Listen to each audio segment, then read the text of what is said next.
6 மாவட்ட மக்களின் நீர் ஆதாரமாக இருந்து வரும் வைகை ஆறு நாளுக்கு நாள் ஆக்கிரமிப்பின் பிடியில் சிக்கி வருவதாக குற்றச்சாட்டு எழுந்துள்ளது. புதிய தலைமுறையின் கள ஆய்வில் இது தெரியவந்திருக்கிறது.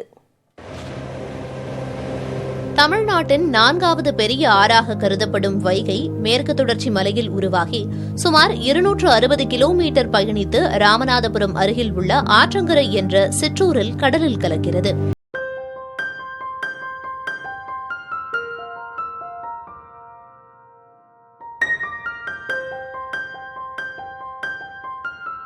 முல்லை பெரியாறு அணையிலிருந்தும் வருசநாடு பள்ளத்தாக்கிலிருந்து உருவாகும் வள்ளல் நதியிலிருந்தும் வைகை ஆற்றுக்கு தண்ணீர் வருகிறது.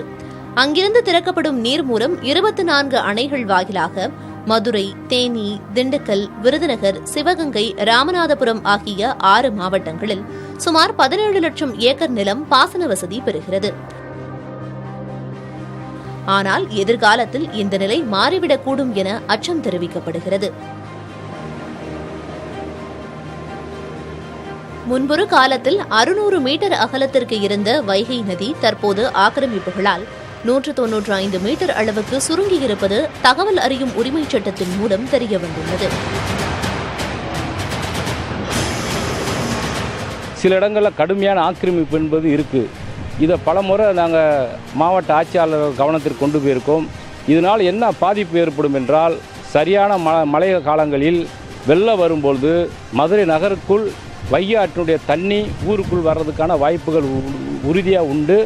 கண்டிப்பாக விளாங்குடியும் பெத்தானியாபுரமும் கடுமையாக பாதிக்கப்படும். விளாங்குடி முதல் வண்டியூர் வெளிவட்ட சாலை வரையிலான 8 கிலோமீட்டர் தொலைவுக்கு ஸ்மார்ட் சிட்டி திட்டத்திற்காக வைகை ஆற்றை சுருக்கிவிட்டதாக புகார் எழுந்துள்ளது.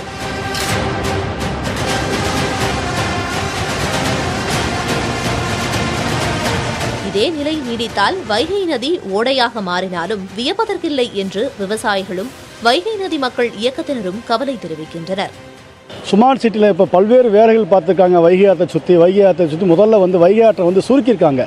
2 பக்கமும் வைகை ஆற்றின் வடகரை தென்கரை 2 பக்கமும் 60 அடி சுருக்கிறதுனால இன்றைக்கி நம்ம இந்த இடத்துல இப்போ நிற்கிற இடத்துல கூட பார்க்குறோம். அந்த ஆற்றை சுருக்கிறனால இந்த ஆற்றினுடைய கரையில் இவங்க போட்டிருக்க ரோடு பயன்படுத்த முடியாமல் எல்லாரும் தண்ணியில் மூழ்கி இருக்கு.